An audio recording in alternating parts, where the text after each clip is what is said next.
Hi guys, good morning. This is Sarfaraz Khan और आपका हमारे यूट्यूब चैनल क्रू इंग्लिश में स्वागत है। आज मैं आपके सामने एक नए वीडियो के साथ आया हूं जिसमें हम लोग इन तीनों टॉपिक्स को सीखने की कोशिश करेंगे। सबसे पहला टॉपिक हमारा इस वीडियो सेशन का है वर्ड और सेंटेंस किसे कहते हैं, यानी शब्द और वाक्य क्या होता है। हमारा इस वीडियो सेशन का अगला टॉपिक है पार्ट्स ऑफ सेंटेंस, यानी सेंटेंस के कितने भाग होते हैं, सेंटेंस के कितने हिस्से होते हैं, वो हम लोग सीखेंगे। और हमारे इस वीडियो सेशन का आखिरी टॉपिक है टाइप्स ऑफ सेंटेंसेस, यानी सेंटेंस कितने प्रकार के होते हैं, सेंटेंस कितने तरह के होते हैं, वो हम लोग सीखेंगे। हालांकि इन तीनों टॉपिक्स को हम लोगों ने बेहतर से इंग्लिश में सीख लिया है, लेकिन कुछ व्यूअर्स का कहना था कि सर आप इन तीनों टॉपिक्स पर वीडियो हिंदी में भी अपलोड कर दें, और आज मैं इन तीनों टॉपिक्स पर एक्सप्लेनेशन जो है मैं हिंदी में कर रहा हूं। लेकिन इससे पहले मेरी आपसे गुजारिश है कि वीडियो को बिना स्किप किए हुए एंड तक देखें, और साथ ही अगर आप इस चैनल पर नए हैं तो वीडियो को लाइक, शेयर और सब्सक्राइब करना ना भूलें। साथ ही बेल आइकन प्रेस कर दें ताकि आपको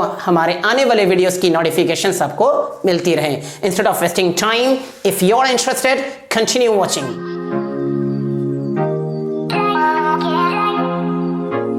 आपका हमारे इस YouTube चैनल क्रू इंग्लिश में फिर से स्वागत है। आज का हमारा सबसे पहला टॉपिक इस वीडियो सेशन का है वर्ड और सेंटेंस, यानी शब्द और वाक्य किसे कहते हैं। सबसे पहले हम लोग सीखेंगे कि शब्द यानी वर्ड किसे कहते हैं। तो वर्ड किसे कहते हैं? It is a group of letters. What is word? It is a group of letters which makes some sense as well as pronunciation too. यानी शब्द किसे कहते हैं? अक्षरों का वह समूह। शब्द होता क्या है? शब्द क्या होता है? अक्षरों का वह समूह होता है जिसका कुछ अर्थ का पता चलता हो और साथ ही साथ उसकी प्रोनाउंसिएशन यानी उच्चारण का भी पता चले, उसे हम लोग कहते हैं शब्द। यानी अक्षरों का वह समूह जिसका ना तो कोई मतलब हो और ना ही उसका प्रोनाउंसिएशन हो, तो वो वर्ड यानी शब्द नहीं कहलाता है। तो शब्द कहते किसे हैं, यानी वर्ड कहते किसे हैं? It is a group of letters which makes some sense as well as pronunciation too। आप यहां पर एग्जांपल्स को देखेंगे, GUSTER। तो इन सारे लेटर्स को क्या आप वर्ड कह सकते हैं? बेशक नहीं कह सकते हैं, क्योंकि हमारा जो परिभाषा है, हमारा जो डेफिनेशन है, वो क्या कह रहा है? It is a group of letters. ये क्या है? अक्षरों का समूह है। और आप यहां देख सकते हैं कि ये सब सारे लेटर्स क्या हैं, वो अलग अलग किए गए हैं। तो इसे करना क्या होगा? तो इसे डेफिनेशन के अनुसार इसे ग्रुप में लाना होगा। तो हमने क्या किया? इसे ग्रुप में ला दिया। तो हम लोग यहां पर इसे क्या पढ़ रहे थे? GUSTER। इन सारे लेटर्स को, अलग लेटर्स को इंडिविजुअली उसे प्रोनाउंस कर रहे थे, लेकिन जैसे ही हम लोग इसे ग्रुप में लाए तो हम लोग इसे क्या पढ़ रहे हैं? डस्टर। जबकि यहां पर क्या पढ़ रहे थे? DUSTER अलग अलग, लेकिन जैसे ही ग्रुप में लाए इससे हम लोग क्या पढ़ें? डस्टर। तो डस्टर जो होता है वो लेटर्स को, यानी जो बोर्ड पे लिखी होती है उसे मिटाने के लिए यूज किया जाता है, उसे कहते हैं हम लोग डस्टर। तो यानी कि हम लोग ने क्या सीखा? अक्षरों का वह समूह जिसका कोई मतलब हो और साथ ही साथ उसका प्रोनाउंसिएशन हो, तो उसे हम लोग क्या कहते हैं? वर्ड कहते हैं। हम लोग अब देखते हैं अगले एग्जाम्पल को, XYZ। क्या हम लोग इन लेटर्स को, यानी क्या हम इन अक्षरों को शब्द कह सकते हैं? बेशक नहीं कह सकते हैं, क्योंकि ये क्या है? अलग अलग किए गए। ये सब सारे लेटर्स क्या है? अलग अलग हैं। तो नियम के अनुसार, डेफिनेशन के अनुसार क्या कहता है? डेफिनेशन क्या कहता है? ये कहता है कि सब सारे लेटर्स को क्या करें? ग्रुप करें। चलिए मैं इसे क्या कर देता हूं? इसे ग्रुप में कर देता हूं। जैसे ही मैंने ग्रुप किया इसे, तो क्या इसका कोई अर्थ, यानी क्या इसका कोई मीनिंग होती है? क्या इसका कोई प्रोनाउंसिएशन होता है? ना तो इसकी कोई मीनिंग होती है, ना इसकी कोई प्रोनाउंसिएशन होती है। ये इसकी जो प्रोनाउंसिएशन है ये वैसे ही है जैसे सब सारे लेटर्स को अलग अलग प्रोनाउंस करते हैं। इसके प्रोनाउंसिएशन क्या होती है? XYZ, और जबकि इसे हम लोग अलग अलग XYZ ही पढ़ रहे थे। और जबकि इस वर्ड को देखें DUSTER, ये अलग अलग था तो इसे DUSTER पढ़ रहे थे, और जबकि इसे ग्रुप कर देने के बाद इसे क्या पढ़ते हैं? डस्टर। लेकिन इस केस में ऐसा नहीं है। तो इससे यह पता चला कि अक्षरों का वह समूह जिसका ना तो कोई मतलब हो और ना ही उसकी प्रोनाउंसिएशन हो, तो वो वर्ड नहीं कहलाता है। दूसरे तरीके से हम लोग ये कह सकते हैं कि अक्षरों का वह समूह जिसका कोई मतलब हो और साथ ही साथ उसकी प्रोनाउंसिएशन हो, उसे हम लोग वर्ड यानी शब्द कहते हैं। तो हम लोग ने इस शब्द को यानी वर्ड को बेहतर से सीख लिया। अब हम लोग मूव करते हैं इस वीडियो सेशन के अगले टॉपिक पर, यानी सेंटेंस किसे कहते हैं, यानी वाक्य किसे कहते हैं। तो वाक्य किसे कहते हैं? It is a group of words ये क्या होता है? शब्दों का समूह होता है। वाक्य कहते किसे हैं? ये शब्दों का समूह होता है which makes complete sense, जिसका पूरा अर्थ पता चलता हो। यानी शब्दों का वह समूह जिसका पूरा अर्थ पता चले उसे हम लोग क्या कहते हैं? सेंटेंस कहते हैं। हम लोग ये जान लें कि सेंटेंस एक कंप्लीट सेंटेंस कहलाने के लिए 4 नियमों को फॉलो करना जरूरी है। एक कंप्लीट सेंटेंस कहलाने के लिए 4 नियमों को फॉलो करना जरूरी है। सबसे पहला क्या होता है कि सेंटेंस जो होना चाहिए वो कैपिटल लेटर से शुरू होनी चाहिए। दूसरा, सेंटेंस में जो वर्ड्स इस्तेमाल किए जाते हैं वो सभी ग्रुप में सटे नहीं होने चाहिए, बल्कि उन सारे वर्ड्स के बीच में एक एक लेटर स्पेस होनी चाहिए। तीसरा, it should have a punctuation mark, यानी full stop, question mark, comma, ऐसे सारे चिन्ह होनी चाहिए, तभी वो सेंटेंस कहलाते हैं जरूरत के अनुसार। और चौथा क्या है? Words should be arranged grammatically, यानी सेंटेंस में जो भी वर्ड्स के इस्तेमाल किए जाते हैं वो सब सारे ग्रामेटिकली अरेंज होने चाहिए। और अगर ऐसा इन चारों नियम का अगर फॉलो नहीं करते हैं या इनमें से किसी एक नियम को फॉलो करते हैं तो सेंटेंस इनकम्प्लीट होती है। ये चारों रूल में से जो 3 रूल है, ये पहले जो 3 रूल हैं वो लिखने के काम में आते हैं, बोलने के काम में नहीं आते हैं, जबकि चौथा बोलने और लिखने दोनों में काम आते हैं। तो हम लोग क्या सीख रहे थे कि सेंटेंस किसे कहते हैं? तो सेंटेंस शब्दों का वह समूह होता है जिसका पूरा मतलब पता चलता है, उसे कहते हैं हम लोग सेंटेंस। चलिए हम लोग एग्जाम्पल्स कुछ देख लेते हैं। My students are learning English. क्या इसे इन सारे वर्ड्स को आप सेंटेंस कहेंगे? बेशक नहीं कहेंगे। क्यों नहीं कहेंगे? क्योंकि ये सब सारे जो वर्ड्स हैं वो अलग अलग हैं और हमारा डेफिनेशन कह रहा है कि सेंटेंस क्या है? शब्दों का समूह होता है। और आपको यहां देखने को क्या मिल रहा है कि ये सब सारे वर्ड्स अलग अलग किए गए हैं। तो चलिए इसे हम लोग को करना क्या होगा? डेफिनेशन के अनुसार इसे हम लोग को ग्रुप में लाना होगा। तो चलिए हम लोग इसे ग्रुप में लेकर के आए। तो आप ग्रुप में लेकर के आने के बाद आप देख रहे होंगे my students are learning English. आप इसे सही से पढ़ भी नहीं पाएंगे क्योंकि मैंने क्या किया, इसे ग्रुप में लेकर के आए, लेकिन इसे इस तरह से नहीं करना है, ये गलत है। इसे करना क्या है? इस तरह से, my students are learning English. तो ये क्या है? ये क्या है? ये सब सारे नियमों के यानी 4 नियमों को फॉलो कर रहा है। सबसे पहला, ये जो सेंटेंस है ये किससे शुरू हो रही है? कैपिटल लेटर से शुरू हो रही है। दूसरा, कि इन सब सारे वर्ड्स के बीच में एक एक लेटर स्पेस है। तीसरा, आप यहां देखेंगे कि फुल स्टॉप यानी पंक्चुएशन मार्क है, जबकि यहां नहीं था, तो इसे क्या करें? मैंने फुल स्टॉप यानी पंक्चुएशन मार्क मैंने दिया। और चौथा क्या है कि इन सेंटेंस में जो भी वर्ड्स हैं वो ग्रामेटिकली अरेंज हैं। अब हम लोग मूव करते हैं अगले एग्जाम्पल की तरफ। English my learning students are. आप यहां देख सकते हैं ये सब सारे वर्ड्स अलग अलग किए गए हैं और डेफिनेशन के अनुसार इसे सेंटेंस नहीं कहेंगे क्योंकि ये सब सारे वर्ड्स अलग अलग हैं। इसे ग्रुप करते हैं हम लोग। इसे क्या करेंगे? ग्रुप करेंगे। जैसे ही हम लोग ग्रुप करते हैं तो English my learning students are, तो मैंने ना तो इसमें, हालांकि ये सेंटेंस इसे फिलहाल कह देते हैं, तो ये हालांकि कैपिटल लेटर से शुरू हो रही है, वर्ड्स के बीच में स्पेस जरूर है बट पंक्चुएशन मार्क नहीं है, और दूसरा ये ग्रामेटिकली अरेंज नहीं है, तो ये सेंटेंस नहीं कहलाया और ये हमारा सेंटेंस कहलाया। तो हम लोगों ने क्या सीखा? वर्ड और सेंटेंस को सीखा। तो वर्ड क्या होता है?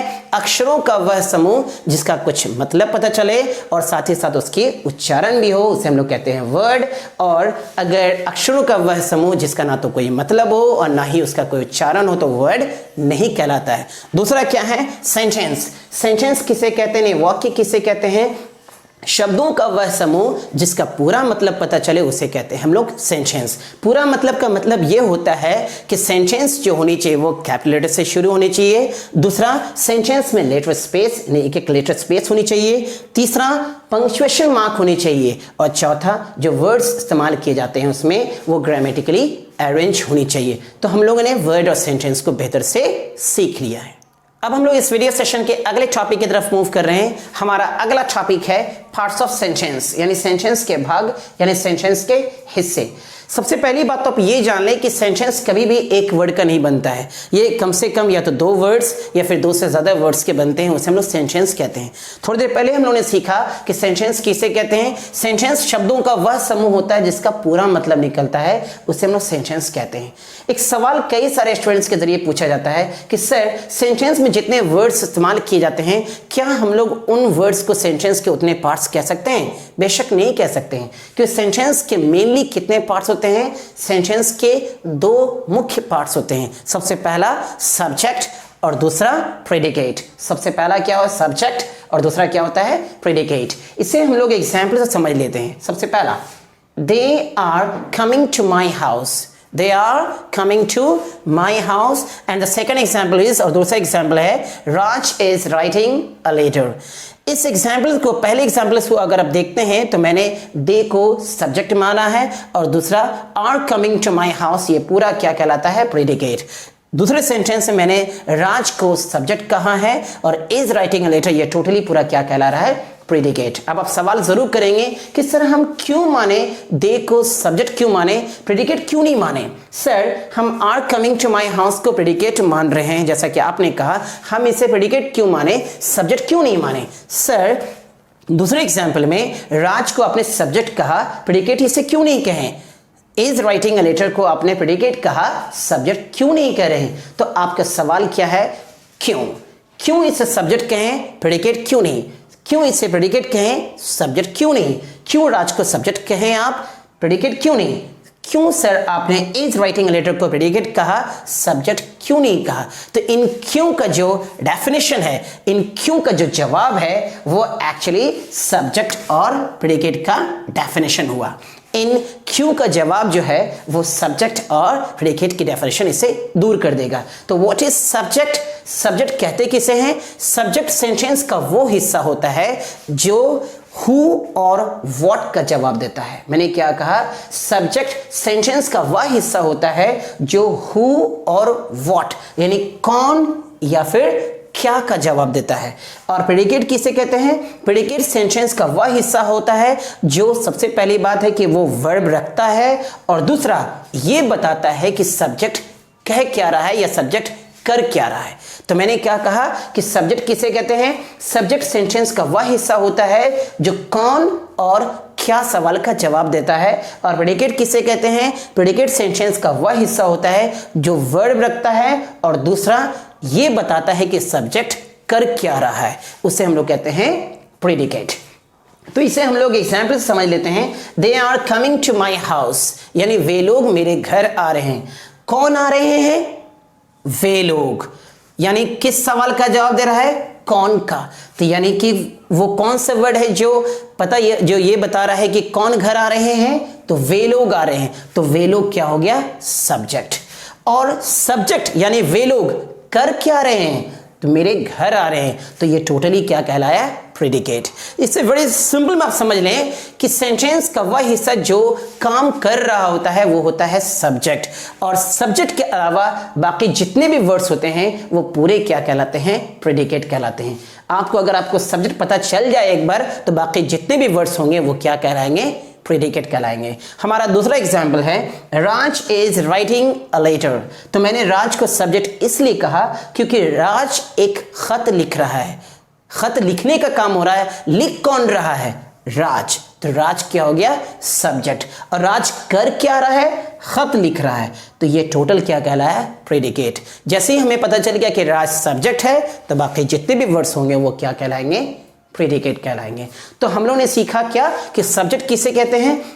सब्जेक्ट सेंटेंस का वह हिस्सा होता है जो कौन या क्या का जवाब देता है, और प्रेडिकेट सेंटेंस का वह हिस्सा होता है जो कि वर्ब रखता है और दूसरा ये बताता है कि सब्जेक्ट कर क्या रहा होता है।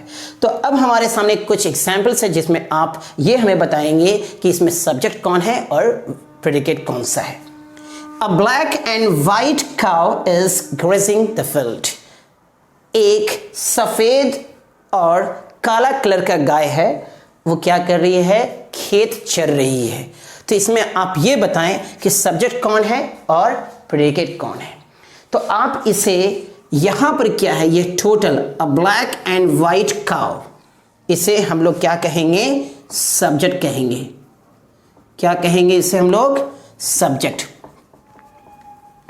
इसे क्या कहेंगे हम लोग? सब्जेक्ट। ये टोटल पूरा क्या कहलाया? Subject. A black and white cow, यानी एक गाय है जो काले और सफेद रंग की है, तो वो टोटल क्या कहलाया? सब्जेक्ट। और इज ग्रेजिंग द फील्ड, तो ये क्या हो गया? प्रेडिकेट। एक सफेद यानी सफेद और काले रंग की गाय है, वो घास चर रही है यानी खेत चर रही है, तो कौन चर रही है? तो एक सफेद और काले रंग की गाय चर रही है, तो ये हो गया सब्जेक्ट। और कर क्या रही है? वो खेत चर रही है, तो वो हो गया प्रेडिकेट। दूसरा एग्जाम्पल ये है, tell them to maintain silence in the classroom, यानी उन लोगों को कह दो, उन लोगों को क्लासरूम में शांति बरकरार रखने के लिए कह दो। तो इसमें सब्जेक्ट कौन सा है? इसमें सब्जेक्ट जो है वो छुपा हुआ है, यानी यहां पर जो है यू जो है वो हिडन सब्जेक्ट है। यहां पर जो यू है वो हिडन है, इसे हम लोग अंडरस्टूड सब्जेक्ट भी कह सकते हैं।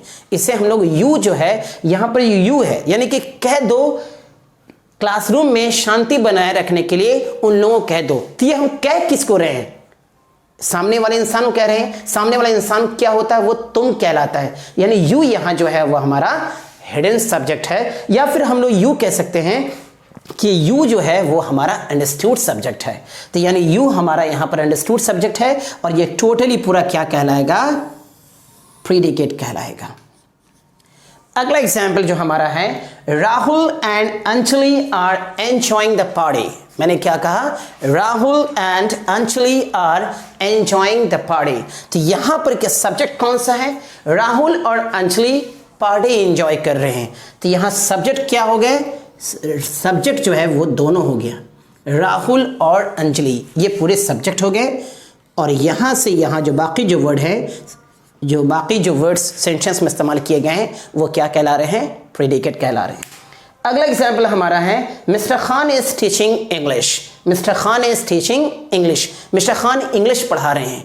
कौन पढ़ा रहे हैं? मिस्टर खान। तो मिस्टर खान क्या हो गया? सब्जेक्ट। मिस्टर खान क्या हो गया? सब्जेक्ट। और जैसे ही हम लोगों को सब्जेक्ट पता चल गया, तो बाकी जो भी वर्ड्स हैं वो क्या कहलाएंगे? प्रेडिकेट कहलाएंगे। तो हम लोगों ने क्या सीखा? Parts of sentence. सेंटेंस के दो पार्ट्स होते हैं, पहला सब्जेक्ट और दूसरा क्या होता है? प्रेडिकेट। तो सब्जेक्ट किसे कहते हैं? सब्जेक्ट जो है सेंटेंस का वह हिस्सा होता है जो कौन या फिर क्या का जवाब देता है, और दूसरा प्रेडिकेट क्या होता है? ये सेंटेंस का वह हिस्सा होता है जो वर्ब रखता है और ये बताता है कि सब्जेक्ट कर क्या रहा है। तो हम लोगों ने आज और इस टॉपिक में, सॉरी इस वीडियो सेशन में हम लोगों ने पार्ट्स ऑफ सेंटेंस को बेहतरीन से सीख लिया है। अब हम लोग इस वीडियो सेशन के तीसरे और आखिरी टॉपिक की तरफ मूव कर रहे हैं। हमारा इस वीडियो सेशन का तीसरा और आखिरी टॉपिक है टाइप्स ऑफ सेंटेंसेस, यानी सेंटेंस कितने प्रकार के होते हैं, सेंटेंस कितने तरह के होते हैं, वो हम लोग इस वीडियो सेशन के इस टॉपिक में सीखने जा रहे हैं। सबसे पहली बात तो आप ये जान लें कि इंग्लिश ग्रामर में कोई भी टॉपिक होने के पीछे कोई ना कोई रीजन जरूर होता है। बिना किसी रीजन का कोई भी टॉपिक इंग्लिश ग्रामर बुक में या इंग्लिश ग्रामर में नहीं है। सो टाइप्स ऑफ सेंटेंस, ये जो टॉपिक है, इसके पीछे भी कहीं ना कहीं कोई रीजन जरूर है। इसका आंसर ये है कि सुबह से शाम, फ्रॉम मॉर्निंग टू इवनिंग, हम लोग कई सारे सेंटेंस बोलते हैं ना, हम लोग कई सारे, आप और हम, आप और मैं, कई सारे सेंटेंस बोलते हैं। क्या हम लोग सेंटेंस एक ही तरह का बोलते हैं? नहीं ना, हम लोग सेंटेंस कई सारे बोलते हैं और वो सेंटेंस अलग अलग तरह के सेंटेंस होते हैं। कभी आप लोग बात करने के दौरान में कभी आप ऐसा बोलते होंगे कि मैं मार्केट जा रहा हूं, मैं तुमसे कल मिलूंगा, तो कोई आपसे पूछता है कि तुम कहां जा रहे हो, तुम उससे मिलने क्यों नहीं गए। कभी आप ऐसा भी बोल देते होंगे, ओह यार मेरा पर्स भुला गया, मेरा वॉलेट खो गया, इस तरह के भी बोलते हैं। कभी कभी किसी को आप इस तरह से बोलते हैं कि आप किसी दोस्त का नाम ले रहे थे या किसी इंसान का नाम ले रहे थे और वो अचानक आपके सामने आ गया, तो आप उससे क्या बोलते हैं कि तुम्हारी आयु लंबी हो। ऐसे केस में हम लोग अपने दोस्तों से क्या बोलते हैं? नाम लिए और शैतान हाजिर। तो ऐसा नहीं बोलना चाहिए, हम लोग को बोलना होगा उस केस में क्या, कि तुम्हारे आयु खूब लंबी हो, यानी मे यू लीव लॉन्ग। तो इन सब सारे सेंटेंसेस से बना, इन सारे सेंटेंसेस से जो कई सारे सेंटेंस हम लोगों ने बोला, तो इससे क्या रीजन पता चला, इससे क्या आंसर पता चला? Types of sentence. तो अब हम लोगों को पता चल गया है कि टाइप्स ऑफ सेंटेंसेस होने के पीछे भी क्या रीजन है, क्योंकि हम लोग सुबह से शाम कई सारे सेंटेंस बोलते हैं और वो एक ही तरह के सेंटेंस नहीं बोलते हैं। हम लोग कई सारे सेंटेंस बोलते ज़रूर हैं और वो अलग अलग तरह के सेंटेंस बोलते हैं। इससे हम लोगों को पता चला कि टाइप्स ऑफ सेंटेंस टॉपिक होने के पीछे रीज़न पता चला। अब हम लोग सीखेंगे कि सेंटेंस कितने तरह के होते हैं। देखिए, अलग अलग सेक्शन में अगर आप प्राइमरी सेक्शन की बात करें तो आप पढ़े होंगे कि सेंटेंस 2 या 3 प्रकार के होते हैं। अगर आप अपर प्राइमरी में पढ़े होंगे तो आपने पढ़ा होगा कि सेंटेंस 3 या 4 प्रकार के होते हैं। अगर आप इंटरमीडिएट या एडवांस लेवल में पढ़े होंगे तो आपने पढ़ा होगा 4 या 5 प्रकार के सेंटेंस होते हैं। लेकिन हम लोग क्या सीखेंगे यहाँ पर, सेंटेंस कितने प्रकार के होते हैं। सो देयर आर 6 kinds और 6 types of sentences। हम लोग क्या सीखेंगे, सेंटेंस 6 प्रकार के होते हैं। तो उन सारे 6 प्रकार के सेंटेंस को हम लोग एक एक करके सिलसिलावार सीखने की कोशिश करेंगे। सबसे पहला असर्टिव सेंटेंस। पहला क्या है, असर्टिव सेंटेंस। सबसे पहली बात आप ये जान लें कि प्रोनाउंसिएशन करना सीख लें। प्रोनाउंसिएशन करने से सामने वाले पर अच्छा इंपैक्ट पड़ता है। एक अच्छा प्रोनाउंसिएशन से सामने वाले पर एक अच्छा इंपैक्ट पड़ता है। इससे क्या पढ़ेंगे, असर्टिव सेंटेंस। तो असर्टिव के 5 और भी नाम हैं। असर्टिव सेंटेंस को हम लोग 5 और नामों से भी जानते हैं। पहला अफर्मेटिव, दूसरा सिंपल, कॉमन, चौथा डिक्लेरेटिव और 5वां पॉजिटिव। अगर आपसे कोई पूछता है कि what is an assertive sentence यानी what is an affirmative sentence, यानी आप उसे ये भी कह सकते हैं कि what is a declarative sentence. अब कंफ्यूज ना हो कि असर्टिव और डिक्लेरेटिव दोनों अलग अलग है। असर्टिव को 5 और नामों से भी जाना जाता है। पहला affirmative, simple, common, positive, declarative, ये असर्टिव सेंटेंस के 5 और नाम हैं। तो what is an assertive sentence, assertive sentence क्या होता है। असर्टिव सेंटेंस या सेंटेंस का पहला प्रकार है जो किसका बोध करता है, हाँ का बोध करता है। वैसा सेंटेंस जो हाँ का बोध करे उसे हम लोग कहते हैं असर्टिव सेंटेंस। ऐसा सेंटेंस जिससे हाँ का पता चलता हो उसे हम लोग कहते हैं असर्टिव सेंटेंस। हम लोग इसे एग्जाम्पल से समझ लेते हैं। Rahul and Anjali are enjoying the party. Rahul और अंजलि पार्टी एंजॉय कर रहे हैं। तो इससे क्या पता चल रहा है, पार्टी एंजॉय कर रहे हैं, हाँ का पता चल रहा है। दूसरा एग्जाम्पल ये समझ लें, he is coming to my house, वो मेरे घर आ रहा है। इससे क्या पता चल रहा है, वो मेरे घर आ रहा है, यानी कि होने का यानी हाँ का पता चल रहा है। तीसरा एग्जाम्पल आप ये समझ लें, I am teaching you English, मैं आप लोगों को इंग्लिश पढ़ा रहा हूँ। तो इससे क्या पता चल रहा है, हाँ का पता चल रहा है। तो ऐसा सेंटेंस क्या कहलाता है, असर्टिव सेंटेंस कहलाता है। अब हम लोग मूव करते हैं अगले सेंटेंस के प्रकार पर। दूसरा सेंटेंस हमारा क्या है, निगेटिव सेंटेंस। तो व्हाट इज निगेटिव सेंटेंस, यानी निगेटिव सेंटेंस क्या होता है, ऐसा सेंटेंस जिससे नहीं यानी नो का पता चले, वैसा सेंटेंस क्या कहलाता है, निगेटिव सेंटेंस कहलाता है। तो निगेटिव सेंटेंस ये वो सेंटेंस होता है जिससे नहीं का बोध हो या नहीं का पता चले, वैसा सेंटेंस क्या कहलाता है, निगेटिव सेंटेंस कहलाता है। इससे हम लोग एग्जाम्पल से समझ लेते हैं। वी डोंट नो मतलब हम लोग नहीं जानते हैं। अगर ये कहता कि हम लोग जानते हैं, मैं जानता हूं, तो ये सेंटेंस क्या होता, असर्टिव, क्योंकि इससे हाँ का पता चल रहा है। लेकिन मैं यहाँ क्या कह रहा हूं या फिर यहाँ के क्या लिखा हुआ है, वी डोंट नो मतलब हम लोग नहीं जानते हैं, तो ये सेंटेंस क्या हो गया, निगेटिव सेंटेंस हो गया। दूसरा एग्जाम्पल देख लें, I will not attend your birthday party मतलब मैं आपका बर्थडे पार्टी अटेंड नहीं करूंगा। इससे क्या पता चला, बर्थडे पार्टी अटेंड करने का पता चला कि नहीं का पता चला। तो इससे बर्थडे पार्टी अटेंड नहीं करने का पता चला। तो ऐसा सेंटेंस क्या कहलाया, निगेटिव सेंटेंस कहलाया। आप इससे और भी एग्जाम्पल समझ लेते हैं। You are not doing this work, I will not talk to you, you would not believe, I should not talk to you. तो ये सब सारे सेंटेंस क्या हैं, निगेटिव सेंटेंसेस हैं।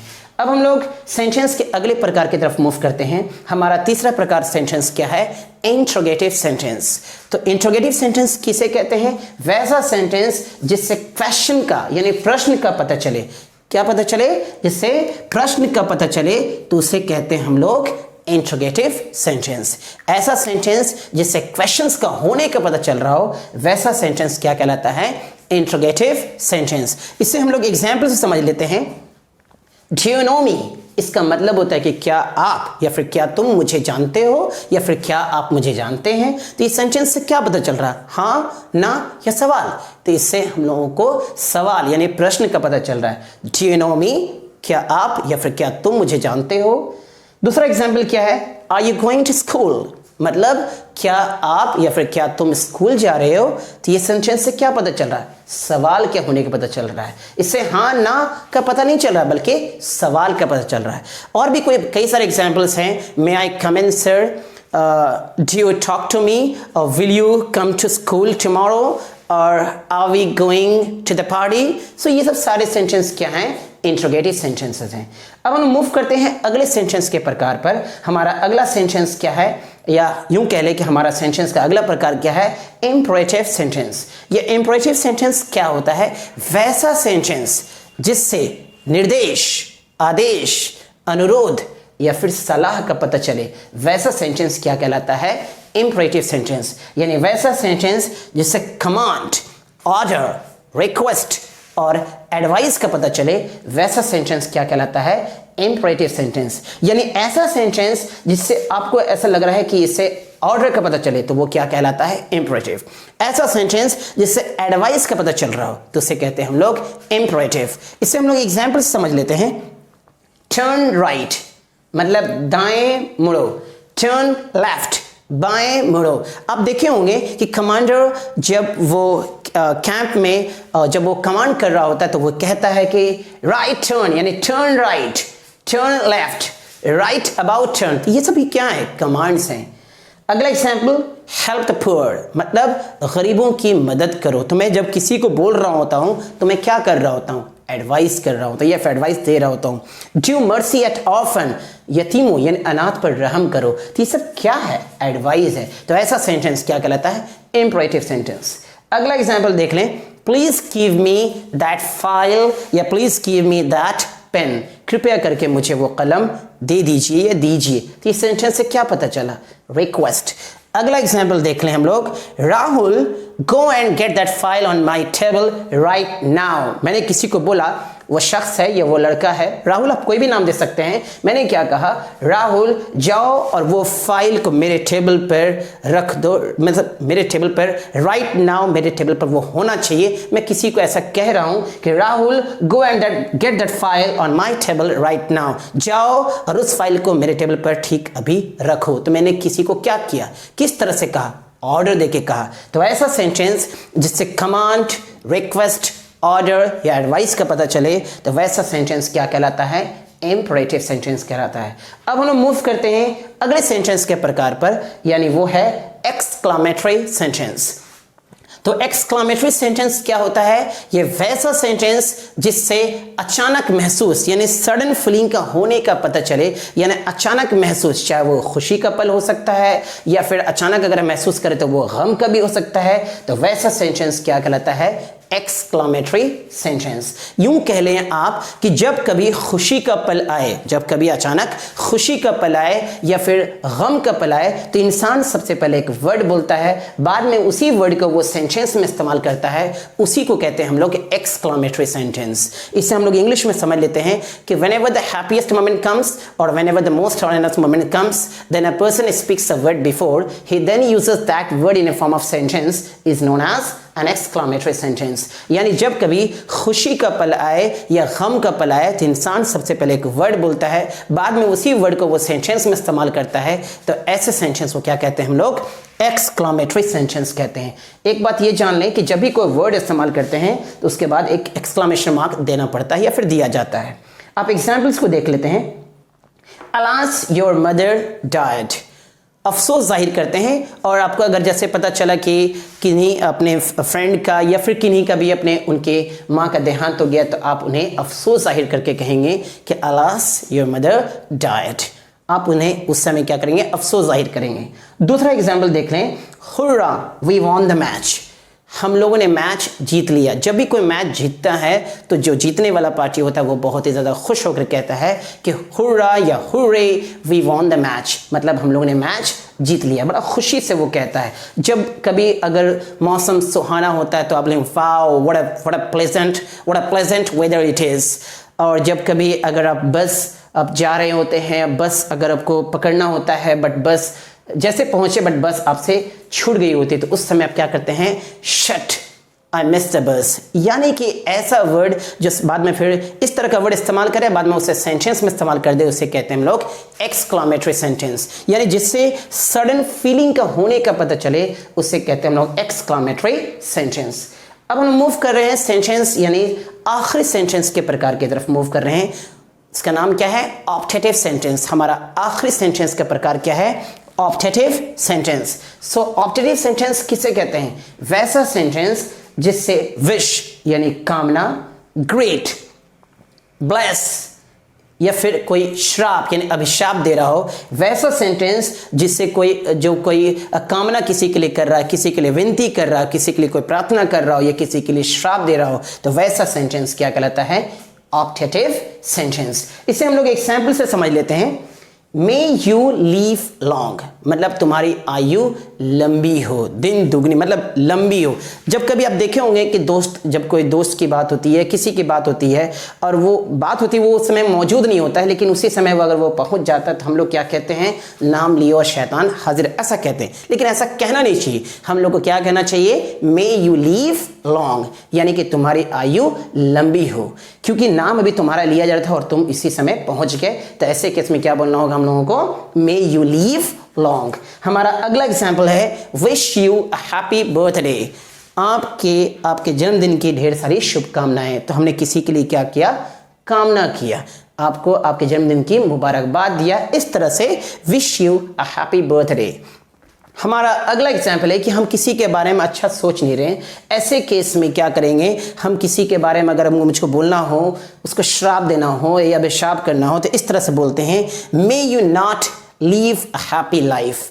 हम किसी के लिए बुरा सोच रहे हैं, ऐसा कह रहे हैं कि तुम अपनी जो जिंदगी है वो खुशी खुशी ना बिताओ, यानी भगवान करे कि तुम्हारी जिंदगी जो है वो हंसी खुशी ना बीते। ऐसे केस में क्या बोलेंगे? May you not leave a happy life. तो हम लोगों ने क्या सीखा? सेंटेंस के वो 6 प्रकार सीखा। सबसे पहला असर्टिव, जो हाँ का बोध करता है। दूसरा नेगेटिव, जो ना का पता चले। तीसरा इंट्रोगेटिव, जिससे सवाल का होने का पता चले। चौथा इंपरेटिव, जिससे कमांड, ऑर्डर, रिक्वेस्ट या एडवाइस का पता चले। पांचवा एक्सक्लामेटरी, यानी कि जिससे सडन फीलिंग अचानक महसूस करना है, चाहे वो खुशी या गम का पल हो, अचानक महसूस करने का पता चले, वैसा सेंटेंस कहलाता है एक्सक्लामेटरी सेंटेंस। और छठा ऑप्टेटिव सेंटेंस, जिससे श्राप या फिर किसी के लिए कामना या विश करना, ऐसा सेंटेंस का पता चले, तो वैसा हो गया आपका ऑप्टेटिव सेंटेंस। तो आज हम लोगों ने क्या सीखा? वर्ड। इस वीडियो सेशन के हम लोगों ने 3 टॉपिक्स को कवर किया। हम लोगों ने क्या सीखा? वर्ड और सेंटेंस का डेफिनेशन। दूसरा हमने सीखा पार्ट्स ऑफ सेंटेंस और तीसरा हमने सीखा टाइप्स ऑफ सेंटेंसेस। तो उम्मीद करते हैं कि आपको ये वीडियो पसंद आया होगा। अगर आपको ये वीडियो पसंद आया हो तो इसे लाइक, शेयर और सब्सक्राइब करना ना भूलें। Thank you for watching this video. Have a good day, take care.